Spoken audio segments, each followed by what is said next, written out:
I'm going to call the meeting to order, 7 o'clock. Welcome, everyone. And look to my left here to Gary. Would you open us in prayer tonight? Yes, sir. Let's pray. Our gracious God and Heavenly Father, we come to you, Lord, this evening. We thank you for the beautiful day you've given us today in your creation. Thank you, Lord, for the township we live in, and we ask for blessings upon the work that we do tonight. We pray also for our employees, those that are work for the township. Pray for our first responders, for our firemen, our police department, and all those that are involved keeping our township safe. Pray that you may give them all what they stand in need of, give them safety in their jobs and whatever they do or say.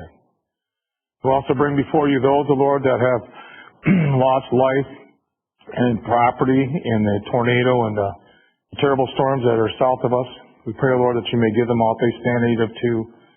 May they be comforted by you, O Lord, those that have lost lives, and may you give them all what they stand in need as they now rebuild their lives too, to those that have survived. Continue to be with us now, Lord, in this night. Give us wisdom and discernment on those issues that we decide upon on the township level here in this board. This all that we stand in need of, Lord, and keep us from sin or forgive any sins, those that we're aware of and those that we are not. In Jesus' precious name we pray. Amen. If you would all stand and join in the saying of our Pledge of Allegiance. I pledge allegiance to the flag of the United States of America and to the republic for which it stands, one nation, under God, indivisible, with liberty and justice for all. Thank you. Be seated. Everybody doing okay? Looking forward to Christmas? All right. Well, let the record reflect that all are present with the exception of Ms. Manti, who let us know in advance she would not be able to be here. We'll go to item 5 of the agenda this evening, approval of the agenda. Is there a motion to approve tonight's agenda? So moved. Support. Been supported. Any changes anyone wishes to make? Any additions? All right. Hearing none. All in favor say aye. Aye. Anyone opposed? Probably just as well. We've got a long agenda tonight. Item 6, communication letters and reports received for information. And it's always interesting to see those. There's speed limit tests and so on. So I trust that you look through those. Item 7, public comments for actions remaining on the agenda. So for the public here this evening, we like to, as we get to the substance of the agenda, the meat of it, give you an opportunity before we come to those points to raise your own and any thoughts you might have about those. And so we welcome you tonight. We welcome your participation here at the microphone if you wish. If there's nothing about tonight's agenda that you wish to speak to, then you'll have another opportunity later in the meeting to talk about whatever is on your mind. So is there anyone at this time who would like to address the board on items which remain on our agenda this evening? Some of you may be thinking, what's on that agenda? We publish in advance and find it on our website. Or pull it up on your phone while you're here. But I don't see anybody hustling the microphone, so perhaps we'll hear from you later. Close this first public comment period then. Item number 8, consent agenda. Is there a motion among the board to approve tonight's consent agenda? So moved. Support. Okay, it's been moved and supported. Any comments, any questions? I know we've got a couple of plats that are in step 3 of 3. The approval process, we've got some renewals, some liquor license. Anything anyone wishes to address separately? Hearing none. So, I have a question. Yep. We received a list of the roads to be repaved. Is that on the agenda at all tonight?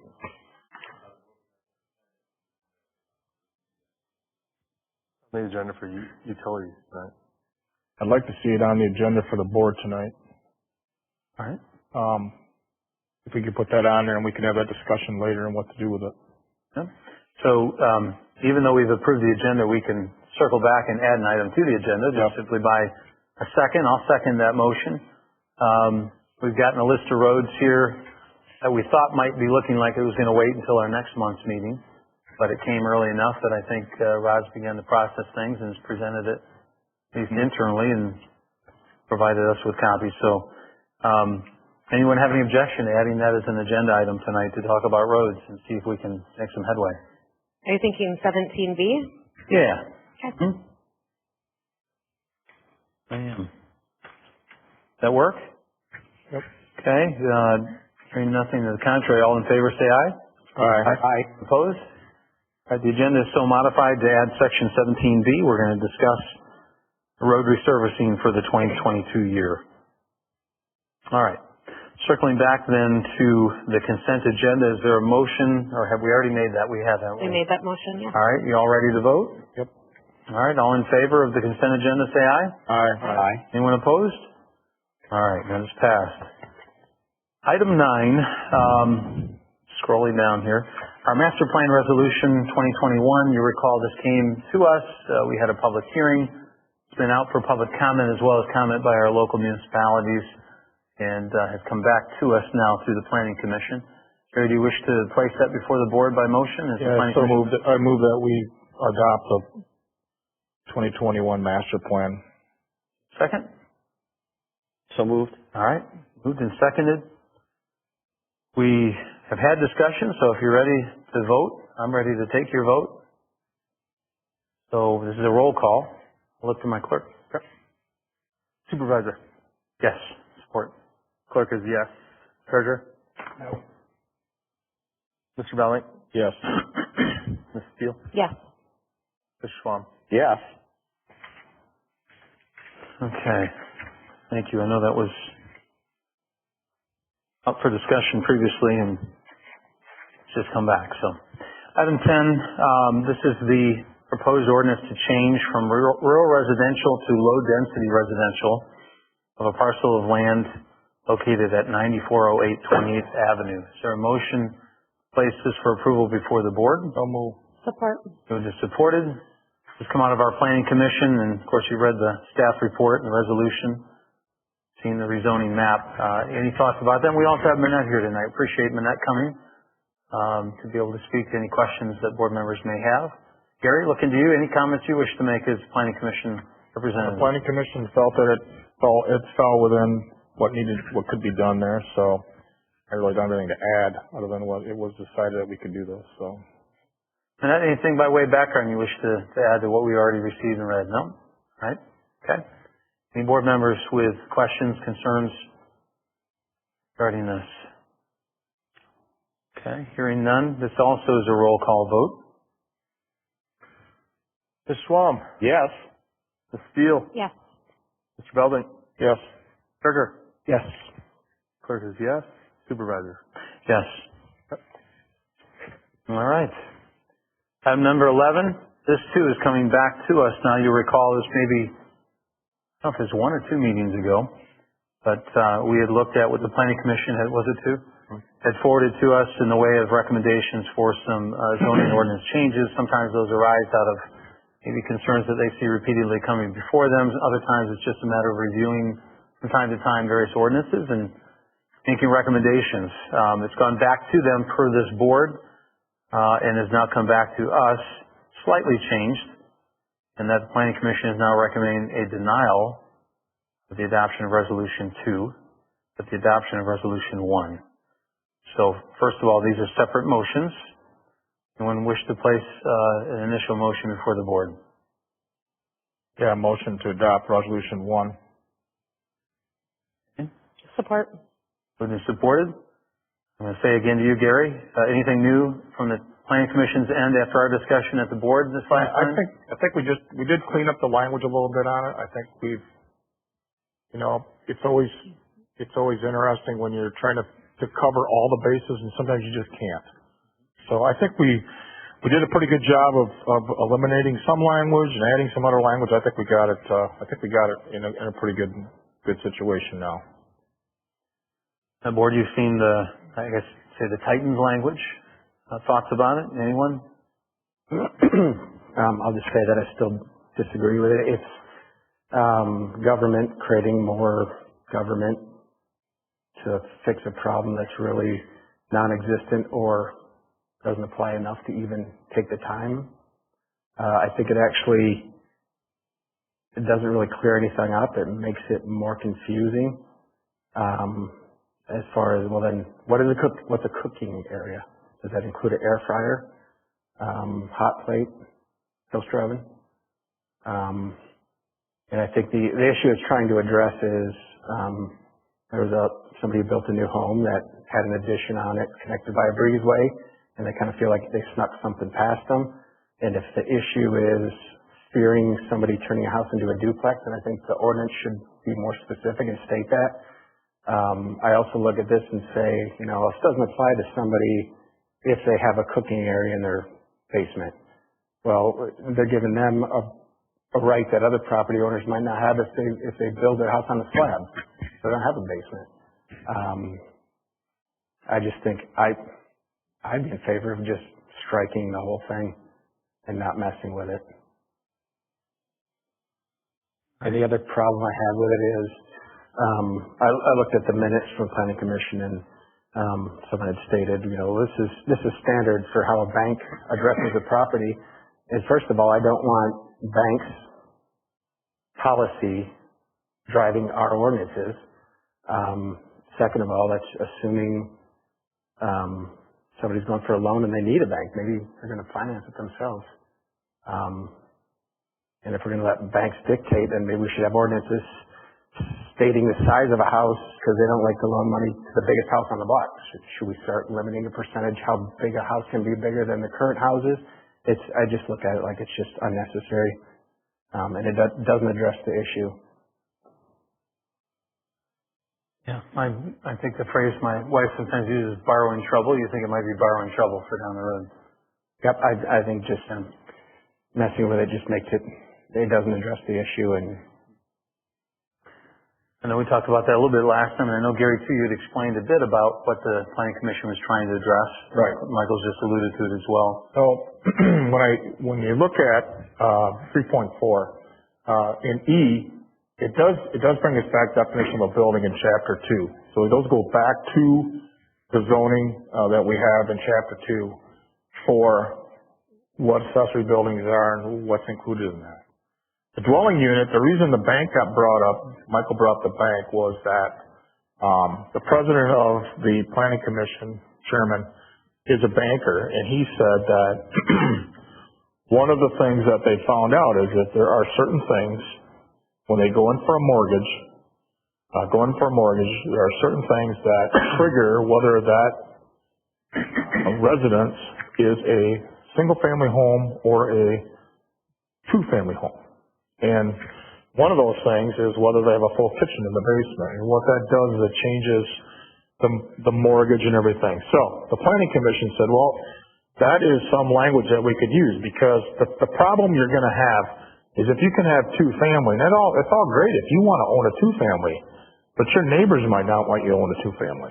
So that's why the language is the way it is, because we've run into a situation where somebody has put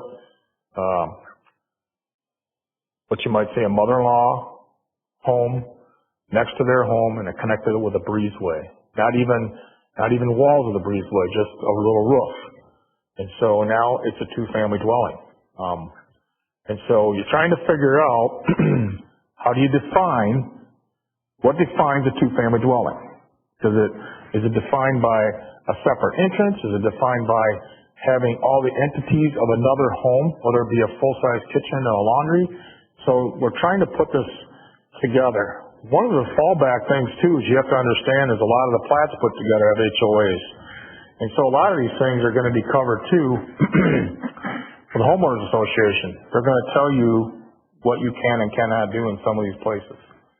So we did take out some of the language to try to clear it up a little bit, but on the same token, we're looking out for the entire township.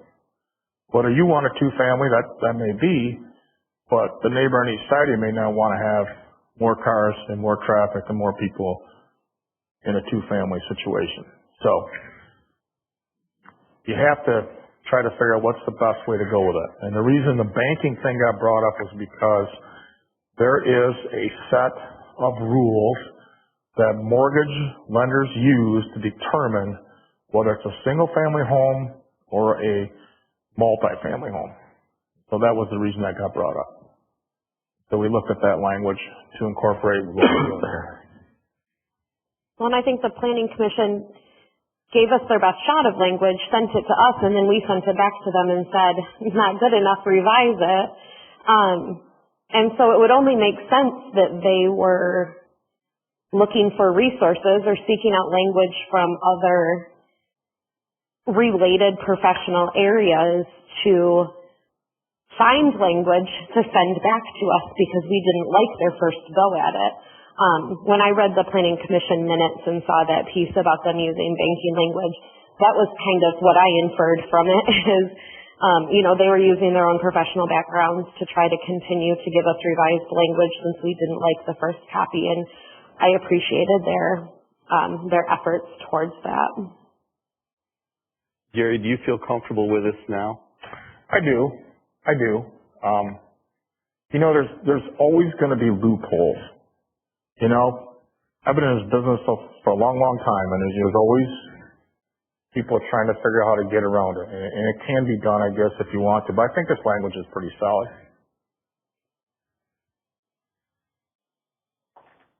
Yeah, I look at the language, and it's still independent space with a cooking facility and sleeping space. So if you have a walkout that has its own door, and you have a kitchen, and you have a couple bedrooms, won't that include into this based on the language? But if you keep reading, doesn't it say that it excludes that exact situation? Exemption dwelling with a basement, lower level, considered totally And that's independent. kind of what I was referring to with the confusion, because I had That's asked, what I'm like, yeah. I asked Victor, and he said if it's a slider in the basement, that's a separate entrance. I guess Manette could give us her opinion if she wanted, if she would consider that.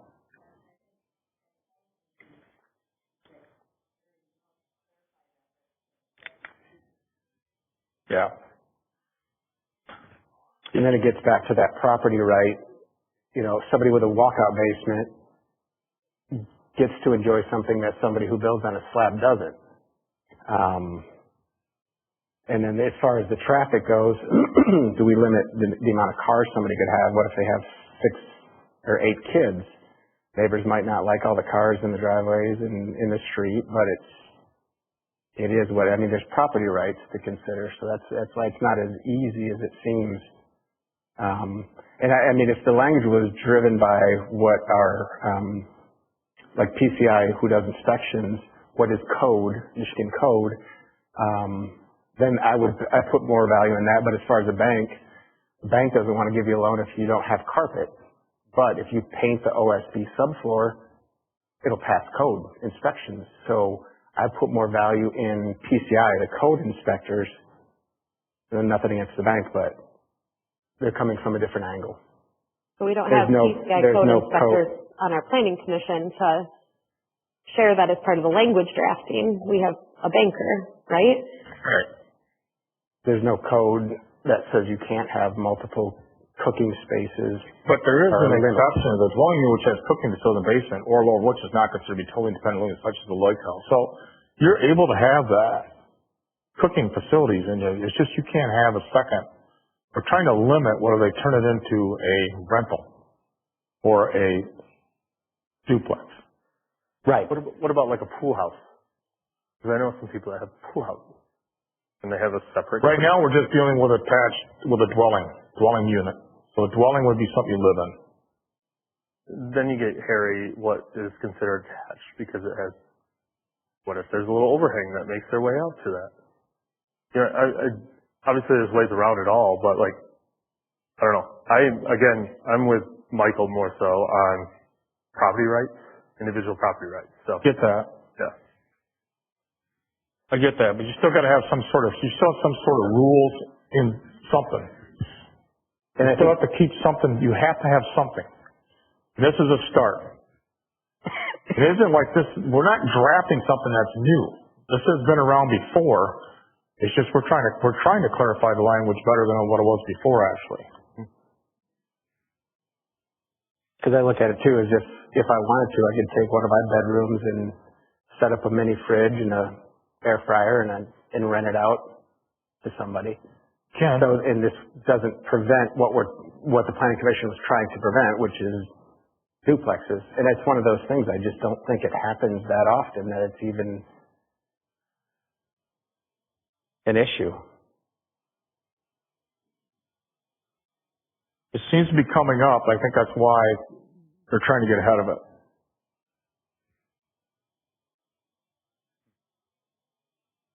Well, Gary, your last point might be the best point to me, which is, we had something already in place. We're trying to make it better. I think you'll know soon enough whether or not what you did is better or worse. Either you or the ZBA. Well, it will be the best test of whether you see, There's nobody that says we can't come back and change it if we're not happy with it a year from now and say, listen, this doesn't work. I mean, this isn't on a stone tablet. This is cut and paste. So. Something. Have we had this happen? I know we had the one happen. How many times has this happened in the past 20 years?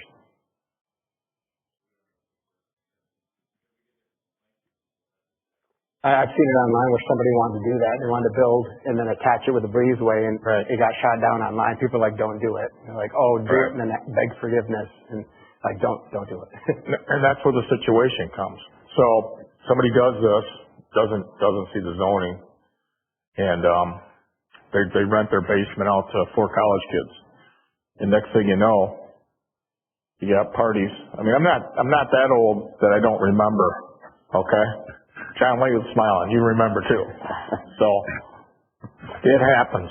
So then you can come back and say, listen, this is not allowable. This is what we don't allow, because this is when you got a problem, you got to try to come back and correct it. And that's why you have zoning laws. So, like I said, I think it's a good start. And we did spend a lot of time on this, trying to rewrite it and make it more simple. Any other comments? I think one question I had, I don't remember if I asked the whole planning commission or just one person, but what happens, I see it a lot with parade homes where there's a kitchen, but then there's also off of that butler's kitchen, or I forget what they call it, chef's kitchen or prep. So that's a separate stove, fridge, freezer, all that. And is that considered a duplex? It would be a separate living quarters if it's a butler's area. Because if you split the house, sometimes they put the master on one side.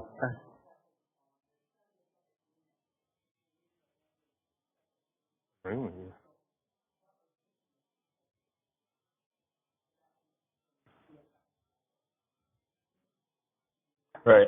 Right.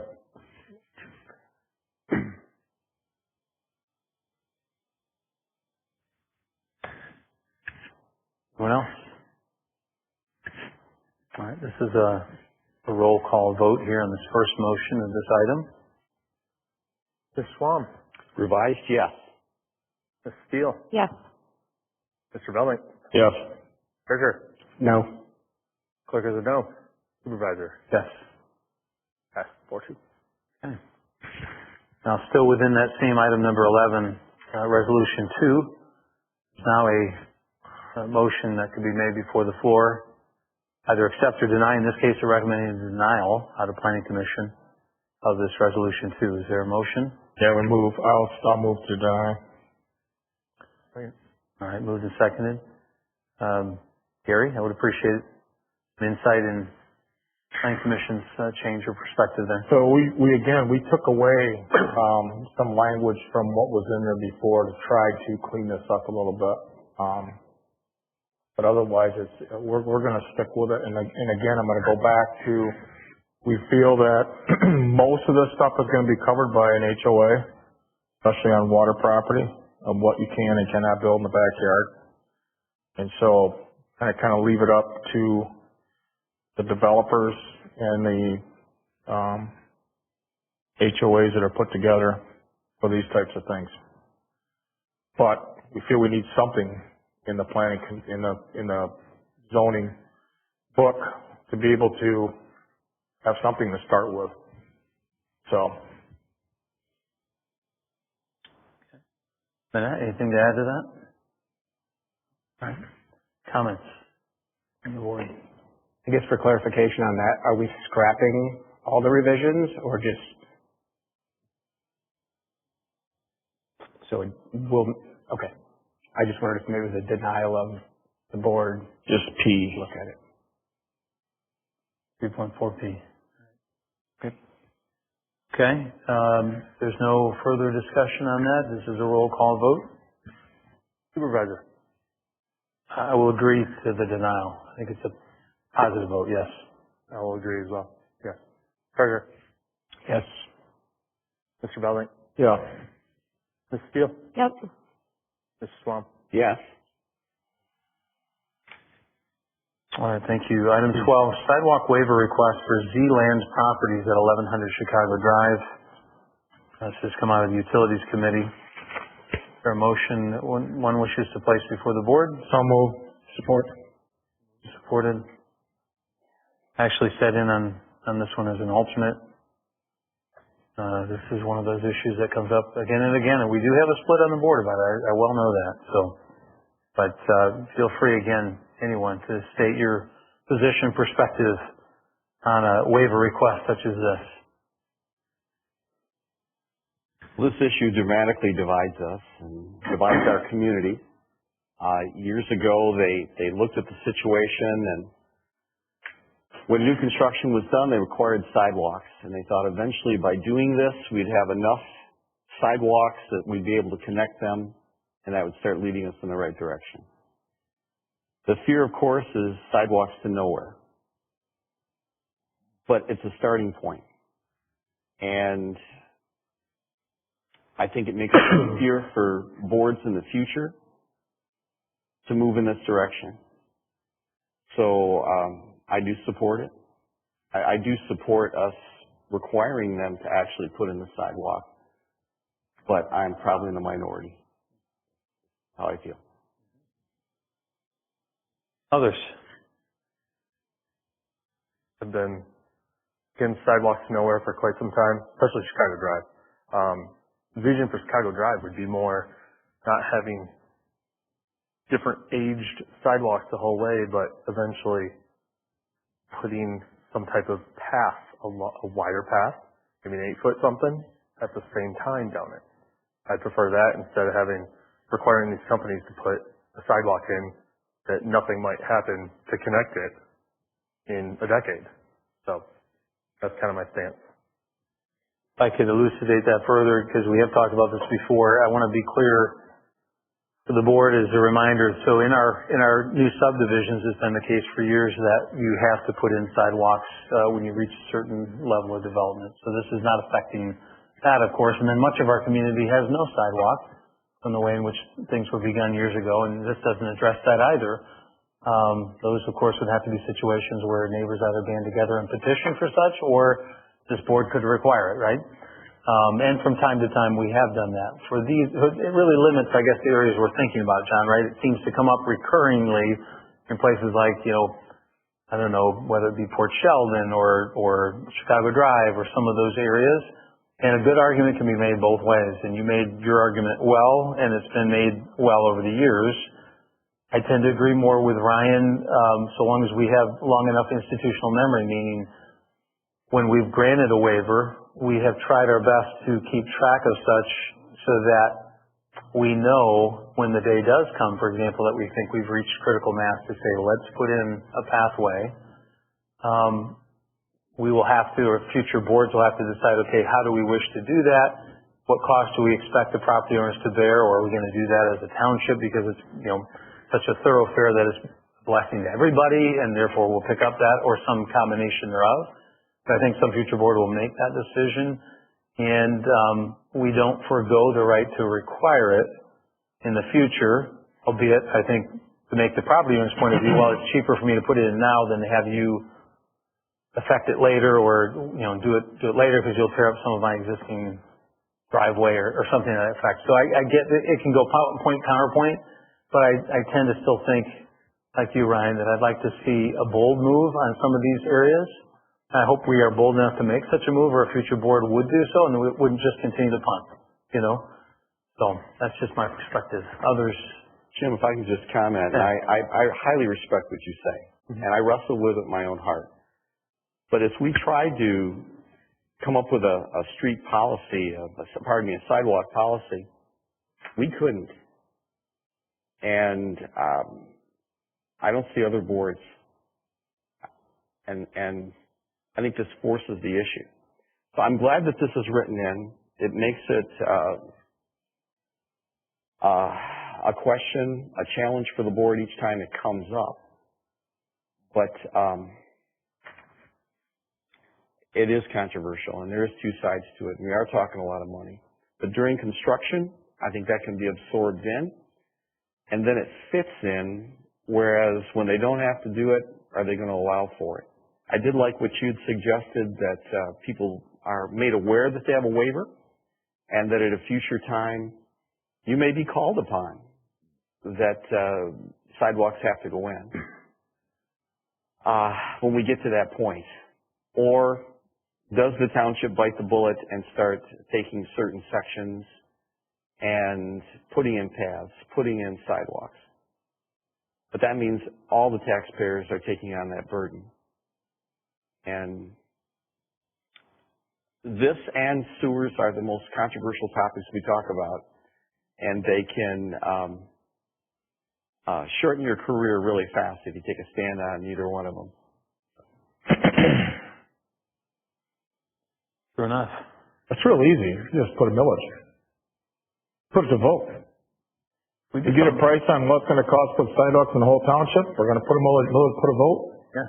And then the township decides if they want sidewalks or not. And it's done. This conversation doesn't happen in this board for a long, long time.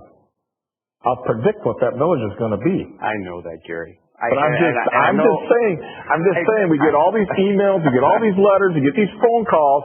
We want sidewalks. Okay. Here's where it's a come or bust deal. We're gonna put a millage. We're gonna get a price. What it's gonna cost. We're gonna do it over a 5-year period. Vote your conscience. And I suggested that if we do that, whoever has paid for their own sidewalks get reimbursed. Well, within so many years behind or whatever. But yeah, I'm just saying, you just put a plan together and you're done.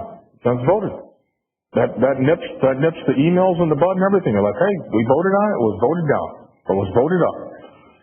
Now you got sidewalks. Or you don't have sidewalks. I understand. And that's a strong point. And I've suggested that. But the reimbursing of people that have already had theirs put in, that'd be a catastrophe. Well, I think you'd have to set up a set of rules and figure out what it's going to take and go from there.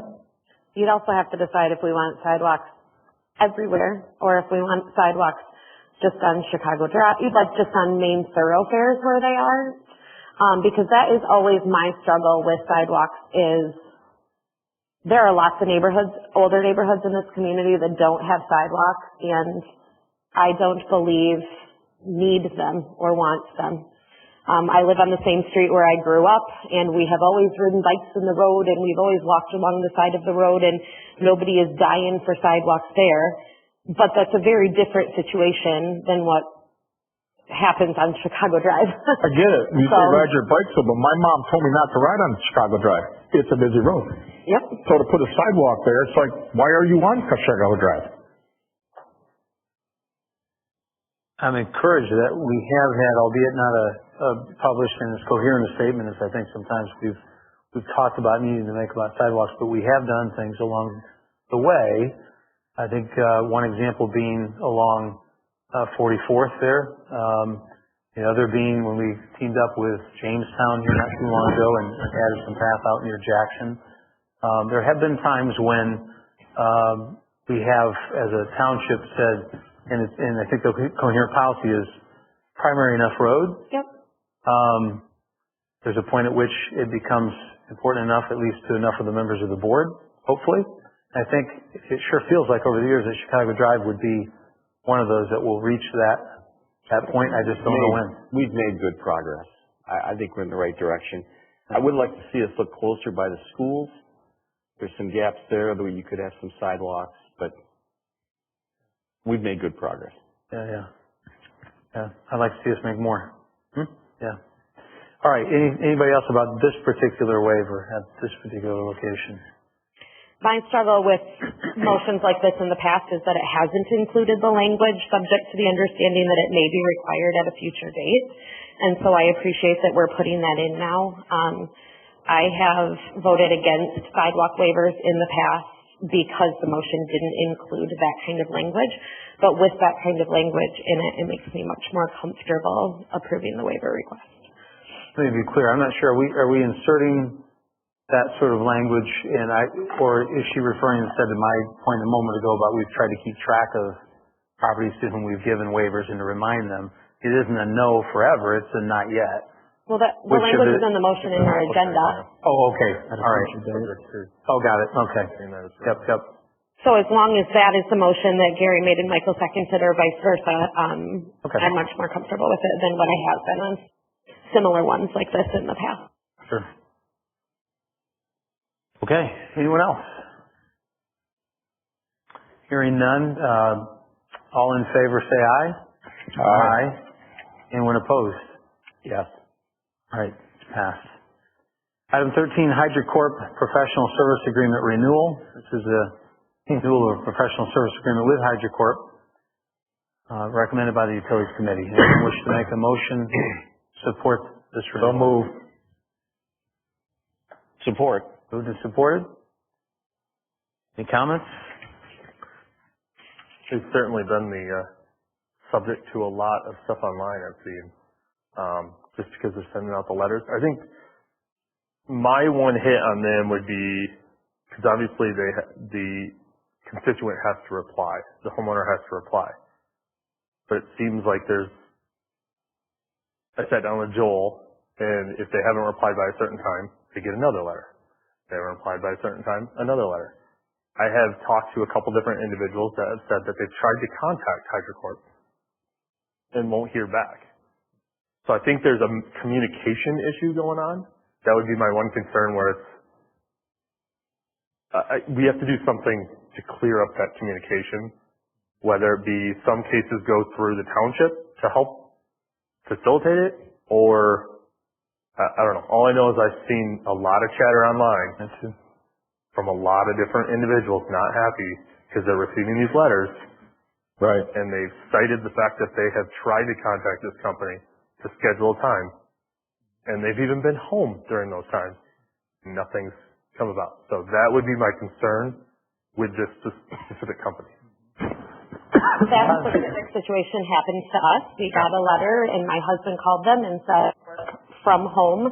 I am home Monday through Friday from 9 to 5. Just ring the doorbell when you come. And we have subsequently gotten 2 more letters that they have come and didn't have access to the property. And that has been a little bit infuriating because literally we were like, my husband was home. All they had to do was try to get access to the property and they could have. And so I'm not against this motion to renew the services agreement, but I would like us to make sure that the relationship between and our constituents is one where the professional respect and accountability kind of is going both ways. It has to be productive. It has to be productive, and don't keep sending us letters when you're not following through on your end of it, which is just a doorbell ring to try to get access to the property. So that is my only thought. Ron, any thoughts about have you had a conversation with them about some of the concerns? Yeah.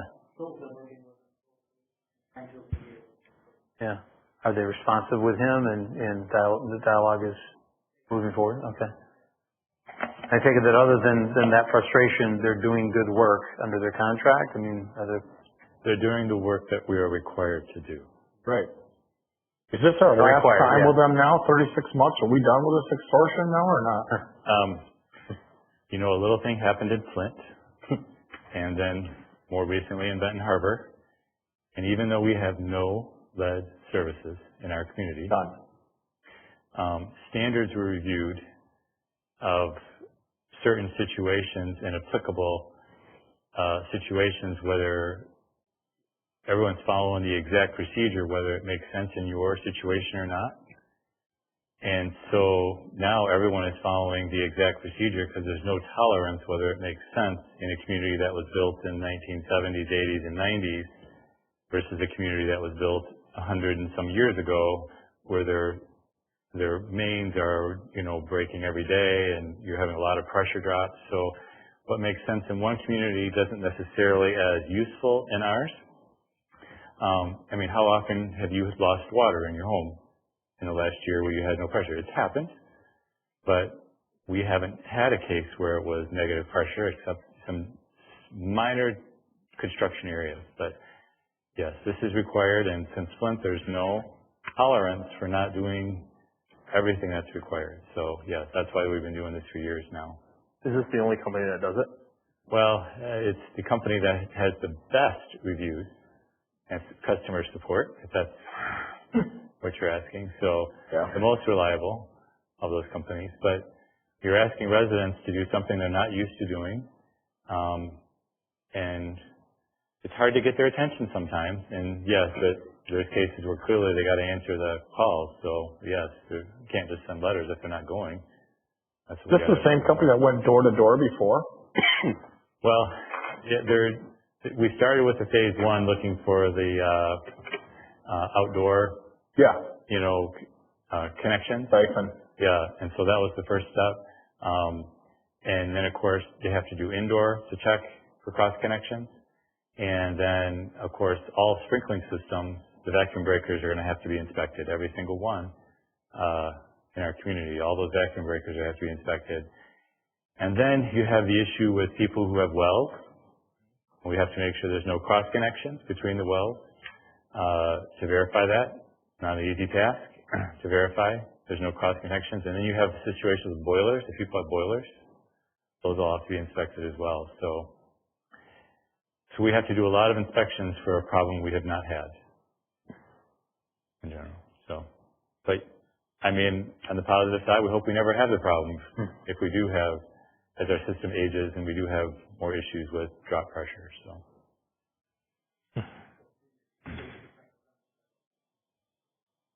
I was trying to say it's not going to stop. Government. I don't need the guys back at my house again. I can tell you the thing weren't. They will be back. Oh boy. All that to say that you support his idea of extortion? Is that what I hear, Dan? Or well, the alternatives are to compliance. It's time. We have to do it. So. All right. Any other comments? All in favor of this motion, say aye. Aye. Aye. Anyone opposed? It is passed. Item 14, 2022 committee appointments. Had a couple of vacancies and reappointments and the like, and so you've seen those. Is there a motion to approve the 2022 committee appointments as recommended by the Finance Committee? Moved and supported. Okay. I wish to make one modification to the motion to the attached PDF then. So this would be, let me explain it and then make my motion. We have an alternate for finance, which is John. And you'll notice that Gary is listed there. And the reason for that is that we meet at 8:15 in the morning, and John has been teaching for the last 45 years at 8:15 on Monday morning. I don't want to preempt anything of yours, John, or say publicly what you wouldn't want me to, but I learned new information from him since our Finance Committee meeting that would change my opinion about replacing him as an alternate. John, is that public knowledge, or? You may, Chair. Okay, so John was my teacher in high school. That makes me feel young, that he is still teaching. And after 45 years, he's decided he's going to be retiring. Congratulations. Well, thank you. I'm so Thank happy you. for you. Congratulations. You know, well-earned education. retirement.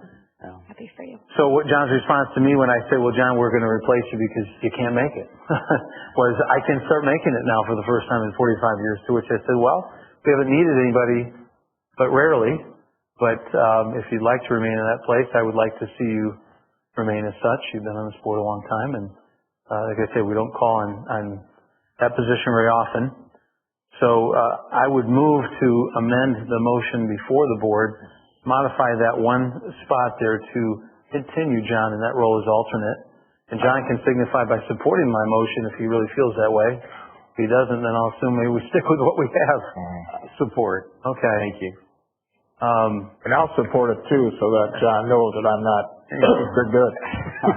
He's got a lot on his plate. But again, I appreciate Gary frankly being willing to step up and step in. Yeah. Do we want to, I mean, I don't know if you can do a time frame one, but Yeah. I mean, obviously you are probably free in June? Yes. Okay. Yeah, I know. I don't know, can you do a split time How frame? about that, Dan? Could you say, hey, for the next 6 months, I would think that'd be, Certainly. so for the next Do 6 whatever you months, if there's an alternate needed, Gary, would you be willing to? Yeah, if Okay. it's needed, I can come in. John can't make it, I can come. And then the end of June or That's something? fine. Second half of your week? Yeah, okay. All right, thank I'm you. so happy for you. Congratulations. Thank you for being understanding of that. I want to say about Planning Commission, you noticed there Kelly Kuiper would be a new appointment under this motion.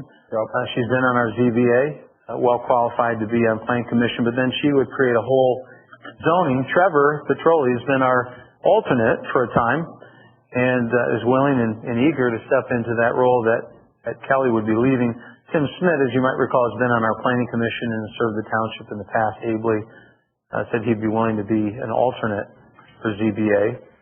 And then you'll notice the one opening that we haven't plugged with all this is the EDC, which meets about once every 10 years.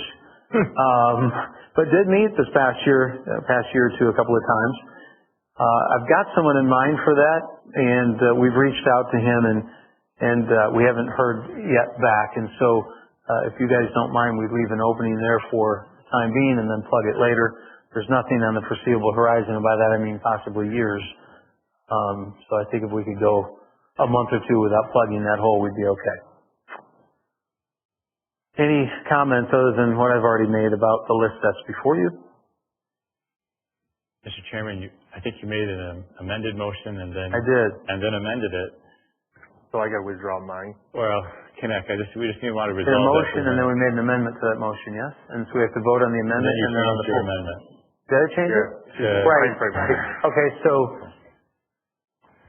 We've got it, we just need you to correct your Sure. motion. Sure. I want to correct my motion to amend such that it would be to reappoint John as alternate to this finance committee as of the end of June of this year, that is halfway through the year. Mm-hmm.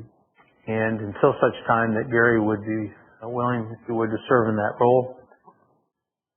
So that's my amended motion. And then the supporter has to. I'll support that. Whoever it was. I think it was. Was it me? I absolutely support that. Okay. Again, comments on either the motion or the motion as amended. I'll take the votes first on the amendment. All right. All in favor of the amendment to the original motion, say aye. Aye. Aye. Opposed? Aye. All right. So the motion now as amended is before you. The original motion made by, I think, Ryan. Not mistake. All right. And so with that amendment included, all in favor say aye. Aye. Anyone opposed? Aye. All right. Thank you. All right. Now on to item number 15, cemetery trimming bid package. Is there a motion to approve the bid from Priest Enterprises? Support. Or, Move. motion. All right. And I'll support that motion from Finance Committee. If you don't know, the cemetery obviously needs to be mowed. It also needs to be trimmed, and yeah, we haven't had maybe the best of luck of late. And I know at one time we got some of this done with our work crews or some of our inmates or community service that had been assigned, which is no longer available to us.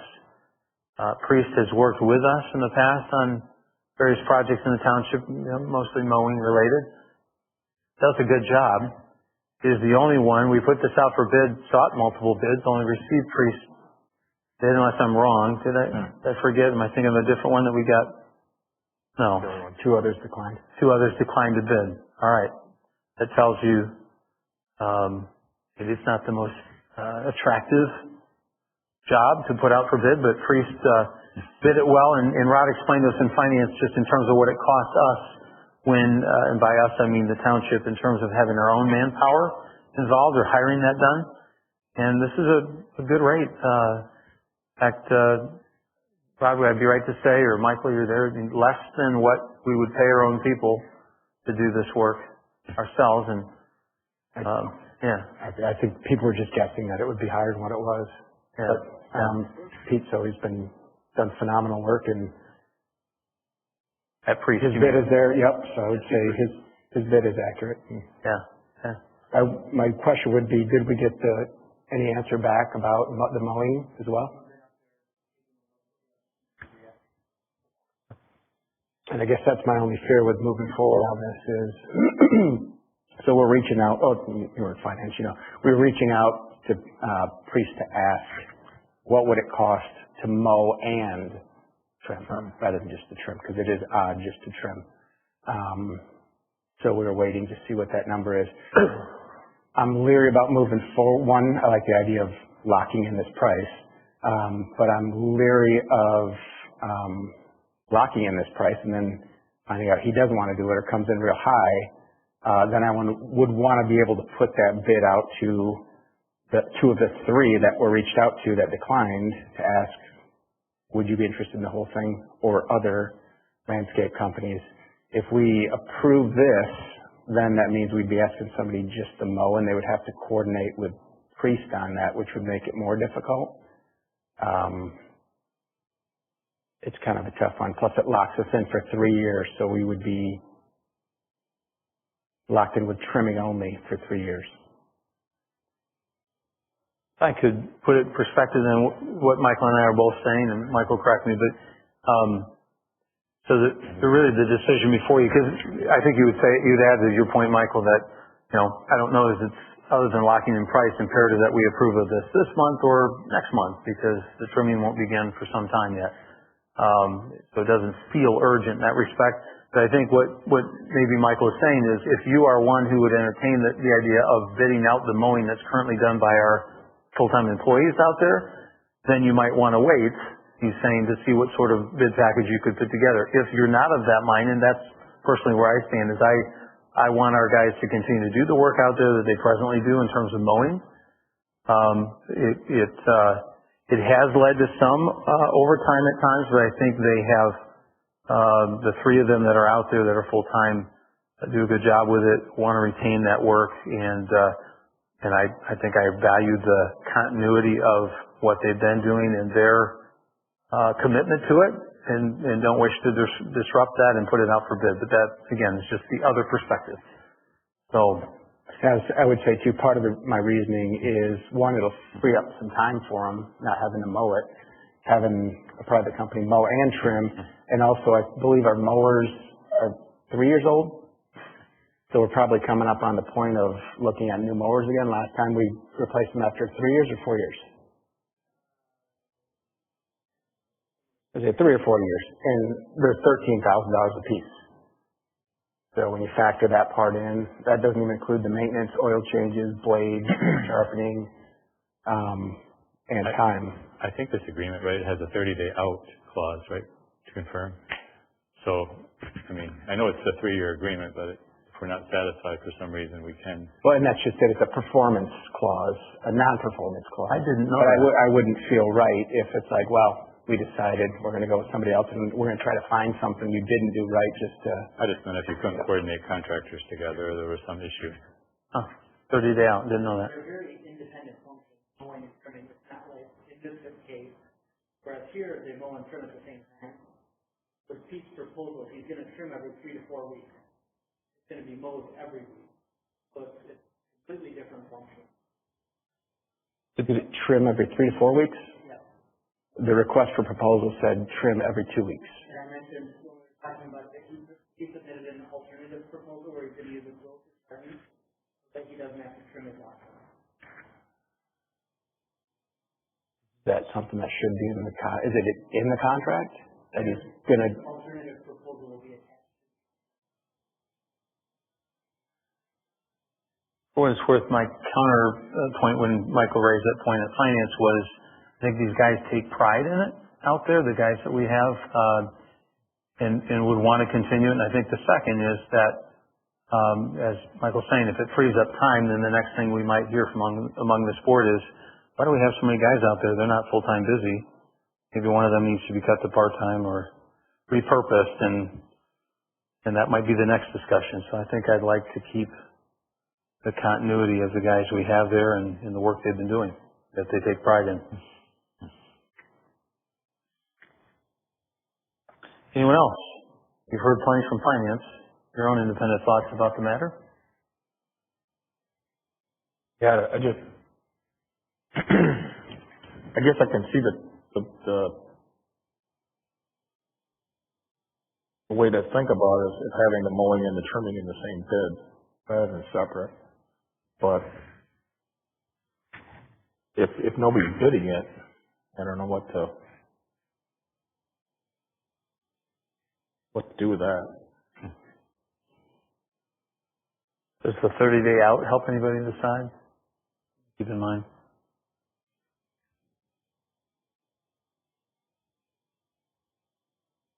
This much we know. There was unanimity in the finance committee about Priest as an operator. They do a good job.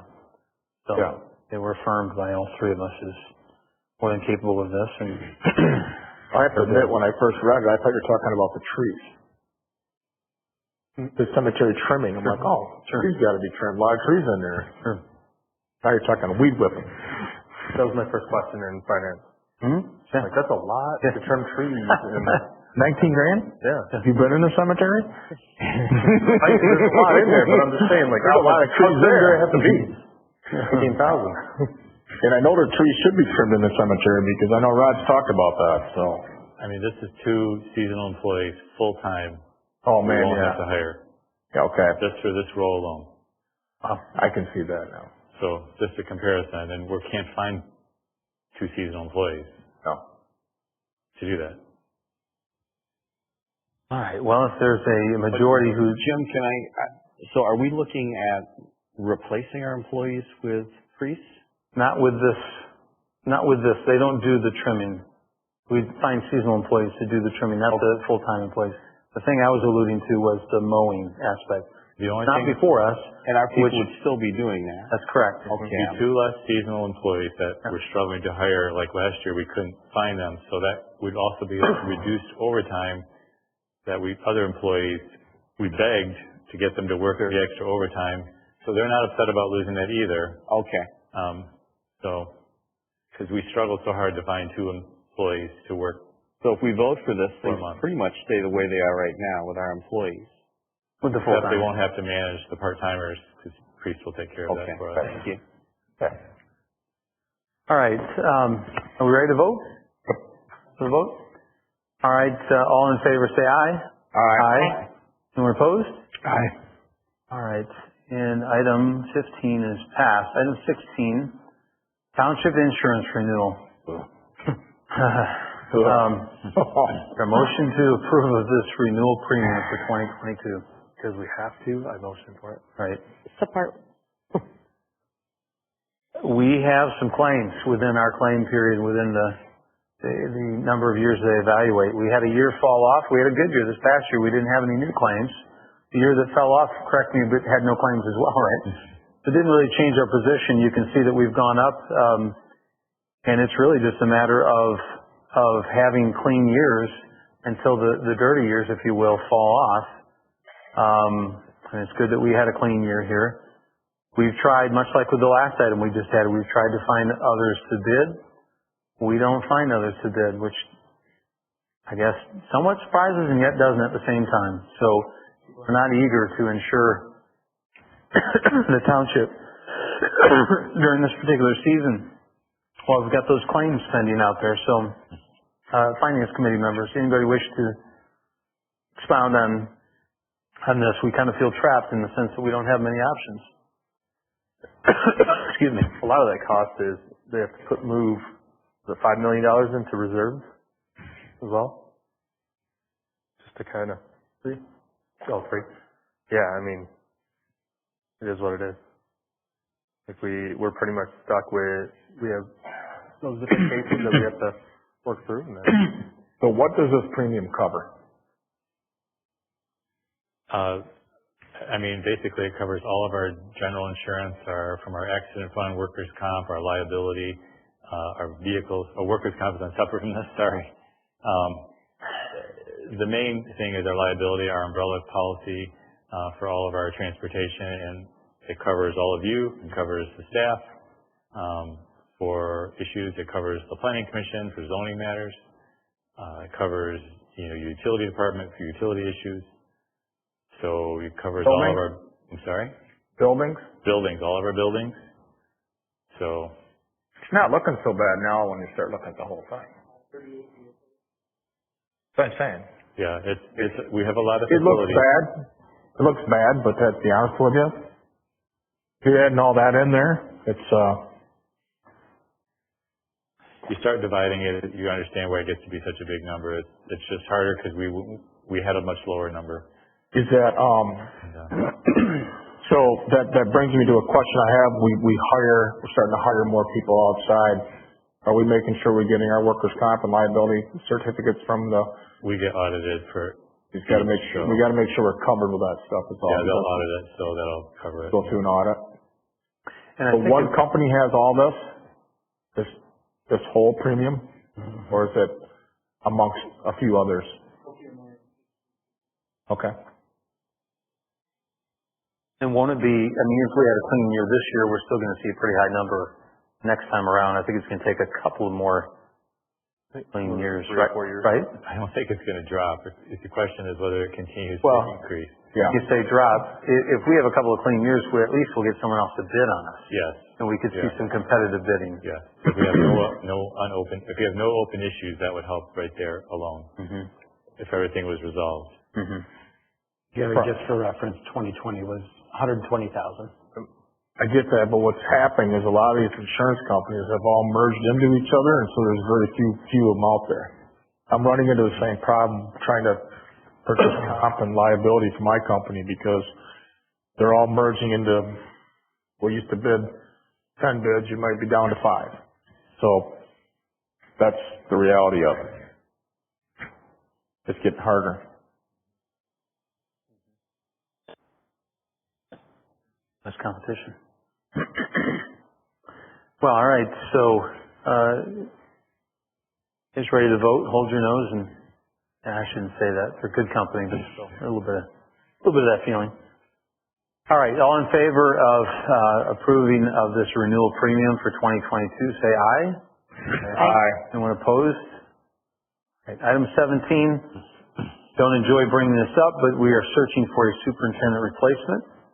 And as we talked about, I think the only thing we touched upon at our last meeting was that it would be a good idea to get a search firm involved, in large part because, as we discussed then, first of all, our efforts to find someone of our own accord hadn't produced a candidate, and furthermore, that it's hard to get good candidates to put their resumes out there if it immediately becomes known to their own place of business that they are seeking employment elsewhere. Whereas if we're hiring a service like this, a search service, only those that once vetted and forwarded to us, those are the only ones that become known publicly. Stated that correctly?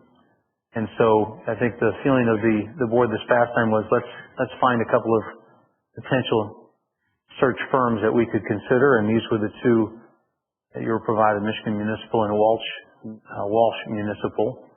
And so before you now is a request for someone to make a motion to engage Walsh Municipal Services as the interested party that receives unanimous approval in the Finance Committee.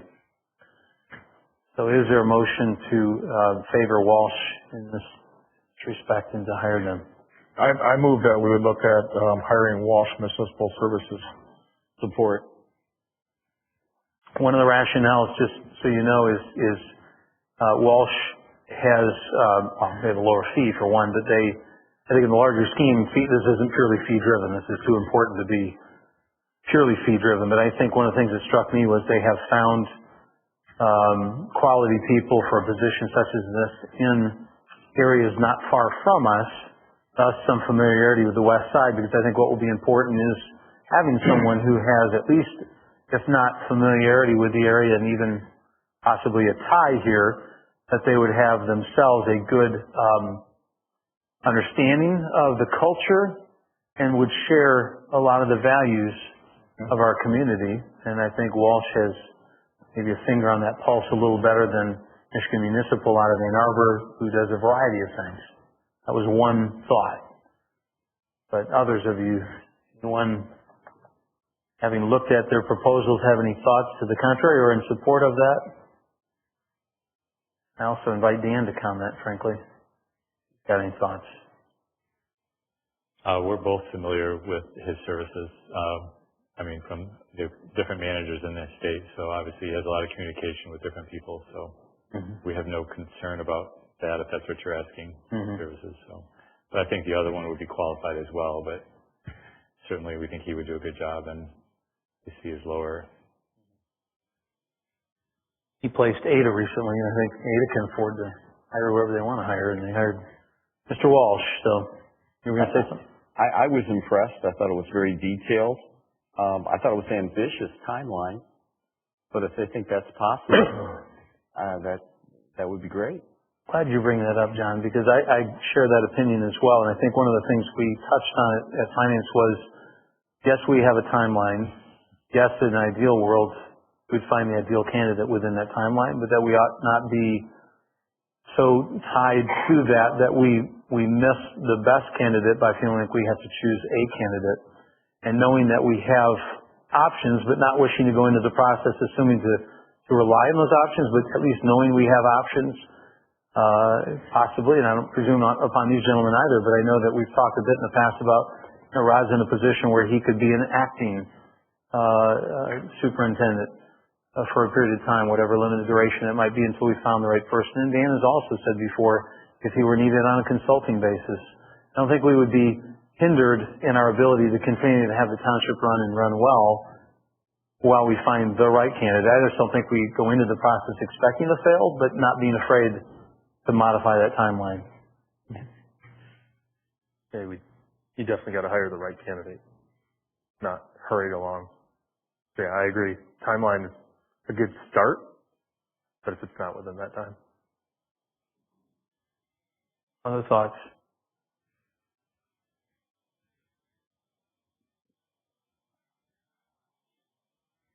All right. Hearing none? Well, that's the next step, I should say, that we would engage him. And then we'll proceed from there. So, motions before you. All in favor say aye. Aye. Anyone opposed? And it's passed. Now we have item 17B. This is the roads list. And normally we would have had it sooner.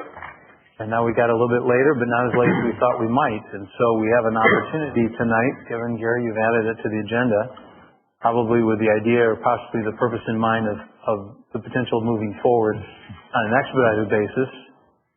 I know that utilities meets tonight. I think, Ryan, you said that. But utilities would have no longer period of time to absorb this than what we have right now, right? Because they don't meet again until after our next meeting, given the holiday, or Christmas. So, here we are. This is before you. Go ahead, Gary. I'd like to make a motion. I would like to move that we would take this roads list and we would bring it, they don't have a number, they used to have the columns numbers, up to that $3.6 million mark. We currently have that budgeted this year for the roads. And the reason I'm making that motion tonight that we approve this is last year, we took a little longer and it worked out okay. We got on the bid list and we were able to get the numbers back quickly. And then we had extra money. So we ended up doing all the roads we wanted to do because there's an extra $750,000 because we were early bidders. And I think this year, if we could get in the early bid list, possibly it wouldn't cost the $4 million that they're proposing.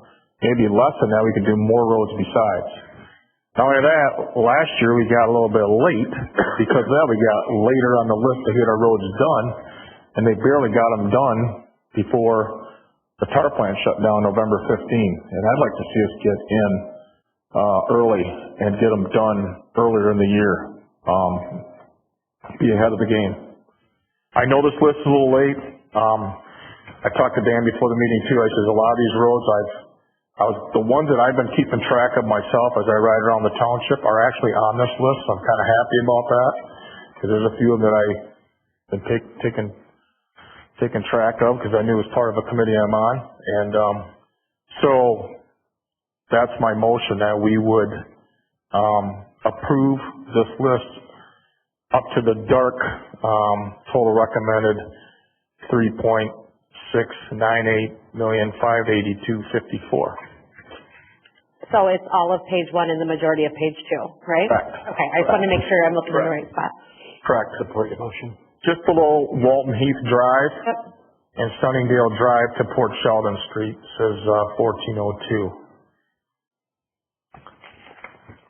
To be clear, these are ranked based on age since the last time they were done, right? Age, yes. And We will have everything caught up from roads that have not been done since 2004. And then we're actually, if you look at this list, to the total, it's at 6.3 million. And if we budget the same amount next year, we could have pretty much these roads completed in a 3-year time. Right? I'm reading it right? Just the poor ones that are on this list right now, right? As long as you recognize the ones on that list, just recognize the list always changes. I get that. Yeah, it's cool. But Yeah. my point is that we're making some big headway. Making big. We're going to be cutting out we're going to be doing a lot of roads in the township for the money that we put in the budget this year. Yeah. So I think if there's one thing that this board, we've had our differences and we've had our agreements. One thing I think that emerged this past year is there seemed to be a pretty good consensus to put money into roads. And I know we've in the past sort of wrestled with, well, which ones need it the worst and the most, and how do we rate them? But I think what emerged last year, albeit again on a split vote, was let's go by age. And so that's what you got in front of you. I guess one caution I have, Gary, I know you're talking about being ambitious again the next year, and I think Dan's alluding to the fact that there will always be roads and there'll be a new. Well, I get that. I know. I get that. We're getting my concern would be that we not. I mean, for a long time it was like 1.5 million. Here we're talking 3.6. I think the community will appreciate that. I think we fell behind, so to speak, a little bit. The community will appreciate it, but I want to be at least mindful that when we come to this point again next year, remember this is both a road and path funding area, if you will. And one of the things that I really like to see, getting back to our earlier discussion tonight, is I like to see paths that might go in an area that makes maximum impact. You'll never make the Chicago Drive path or some of those if at some point you don't plan, to the extent you plan to participate as a board and as a community, which I think we probably would and have in the past. We have to at least realize this isn't a pure road budget, and I hope that we would keep in mind that we want to think proactively about where we might want to put a path, which can sometimes be as valuable to people in the community as a road, as a refreshed road. So, but with that in mind, I would support you, Gary. I think that's probably for this year what we need to do. If I could just mention, one of the roads is ours. It's rated poor, and I think it's 24 years, so it meets the requirements. I just would like to know that before I vote, but state that. I really appreciate that disclosure, John. Thank you. It's a bummer that we just got this list because I wanted to vet it and actually go through it. Yeah. That being said, I mean, based on the scoring that we have, I mean, they're pretty much all poor or very poor. There's a couple fairs in there, but I mean, it still accomplishes what we need it to be. Obviously, I'd love to have Gary's thing come true and we put it out to bid and it's actually last, and then we can actually look at specific ones because, again, like what we stated before, the timetable based on the age of the road isn't a perfect scale. Not a perfect scale. no. That's what we've kind of established to try to bring the roads up to a reasonable age, but obviously there's roads that are not 2004 and before that need to be fixed too. So hopefully we do come in budget that we can look at other roads as well that might be a little bit newer. So. A lot of these too are clustered like we talked about last year. I was going through it this afternoon. So it's like they're getting sections instead of like, we have a little problem, they do a road and they leave one off, but I think this list here, you think the same thing going around, you probably looked at it closer than I did. It seemed like a lot of it's in areas. So they're fixing them up all in one area instead of leaving one blank. Yeah. So. Yeah. That's what I noticed from the map looking at it is I saw Mid Park and over the Hager Park West. Yep. And I asked before the meeting when we did Hunter's last, because that's part of that subdivision, and that was just 2019. So that'll take care of that whole subdivision there. So that's good based on age and then also keep it clustered while the machines are there. Just makes sense. Oh. That's why I seconded your motion. Thank you. That's right. Well, I think outside of picking a new superintendent, this might be the most significant thing we do in 2022, you know? These roads. So, both on the agenda at the same time tonight. All right. Any other comments? No? No? All right. Hearing none. All in favor, say aye. Aye. Opposed, same sign. It's passed. Hopefully those bids will come in low enough that we can come back with some more roads to deal with. If there's some that you think, hey, we should have put them on or keep them in the back of your mind, and we can say, well, we came in low enough we could add if there's areas you think okay? Mm-hmm. Good. Okay. Item number 18, second public comment period. I alluded earlier to the good folks who sat through the meeting tonight that you have an opportunity to come and address the board on any topic that you wish. You have 3 minutes to do so. All we'd ask is that you identify your name and street address. Does anyone wish to do so tonight? Speak to the board. Yes, sir. Welcome.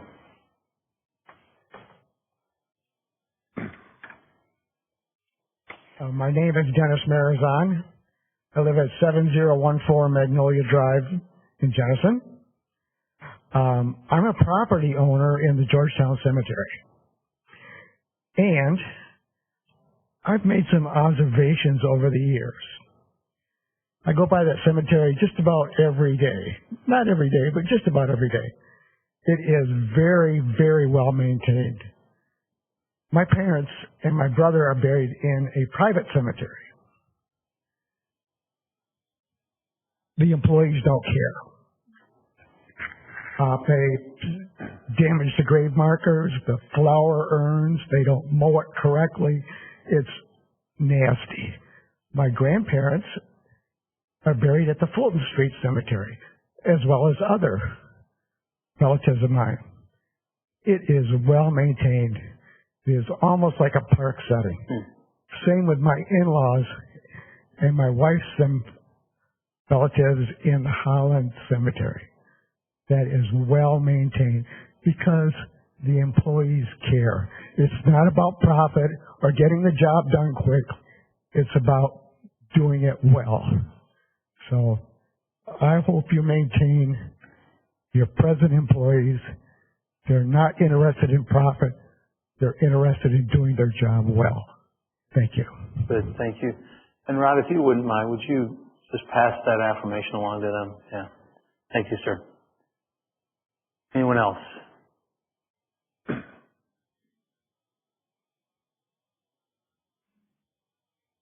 I'm Patricia Milbourne at 6194 Heath Cross Drive in Hudsonville. First of all, I want to thank you all for your service. I can't imagine what your jobs are like, so I appreciate that. But I'm here to revisit the library issue. About the action you took, and I read to direct the township superintendent to review and remove any material that is deemed inappropriate for children and youth. I spoke to this at your last meeting, so I'm here to revisit it. Mr. Wieringa, you had stated after all the public comments, I'm paraphrasing, that you thought it merited further discussion by the board because of all the comments you heard. After these public comments, I would appreciate knowing, 1, if you did discuss it further, and 2, if so, what your discussion was. I also believe you said that you thought it was very appropriate. We have a process in place for community members to make their concerns known, that the library already has a process. But that you also felt it was important that there was a top-down, that the board also had an obligation to be able to do that. And I'm here to tell you that is censorship. And it's one that I feel strongly is a wrong action. I would really request the board to reconsider this. I would expect that you will rescind that action because we don't need censorship in this township. We have an appropriate process already in place. Thank you very much for your time. Christian? Yes.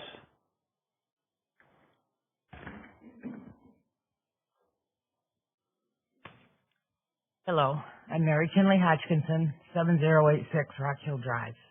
It just came to my attention that we were looking at making some changes to the library system in terms of how the books are determined, what's going to remain on the shelf and what's not going to remain on the shelf. Librarians' focus is literature, providing that for our community. A parent's focus is making sure that their children make good choices. I would really strongly encourage that we take a look at keeping those two processes as they are. Thank you. Thank you.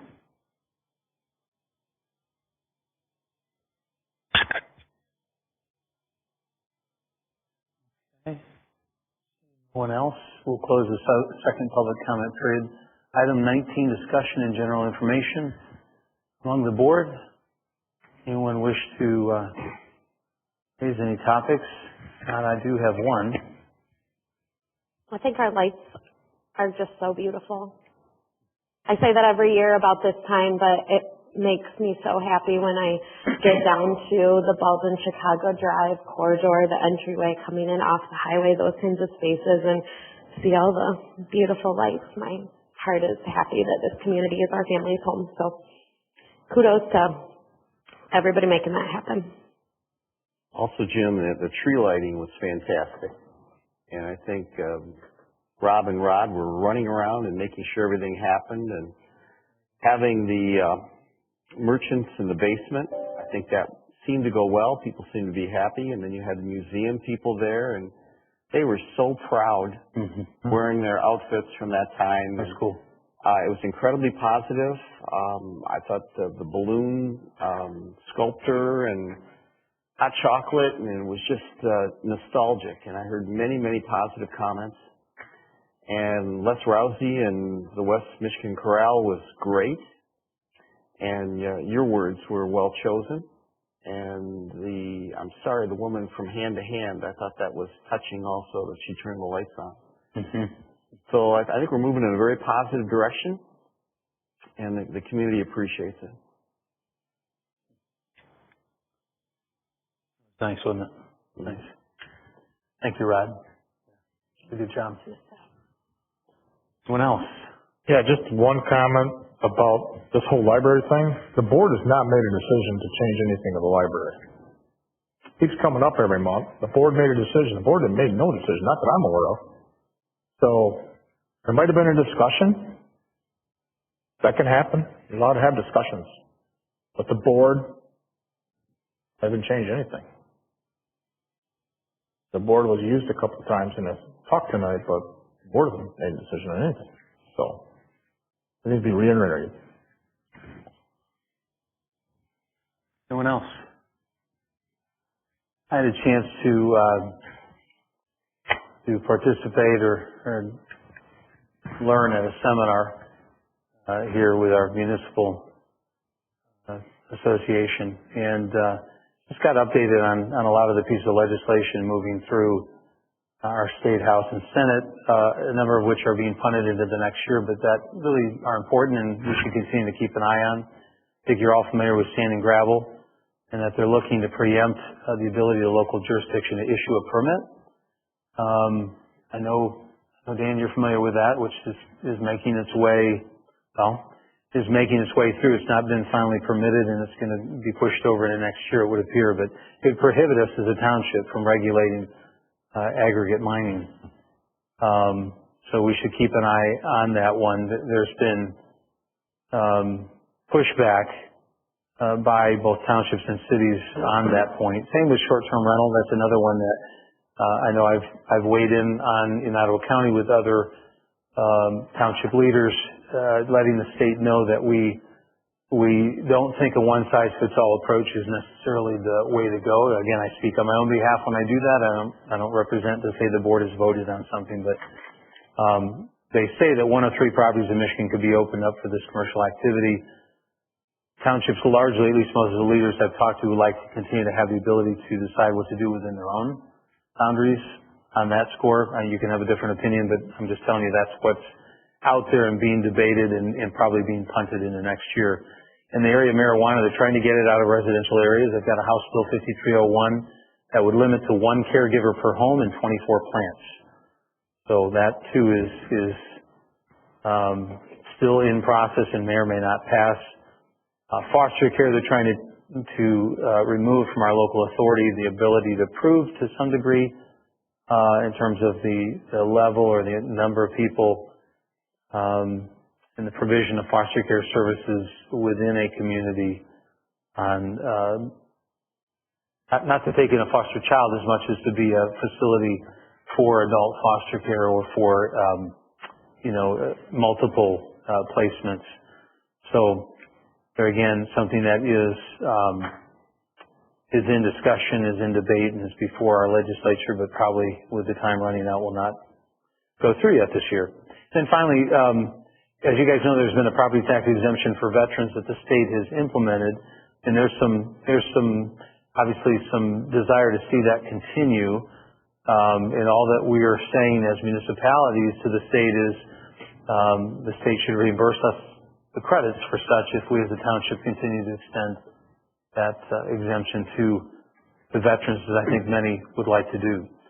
So it's just a question more of who would pay for it than it is whether or not it's a good idea to extend. I think it will be extended. So just a few thoughts. I thought it was very interesting. There's always stuff happening, and try to keep up on it. So if there's nothing else, is there a motion to adjourn? So moved. Support. All right, all in favor say aye. Aye. All right, we are adjourned.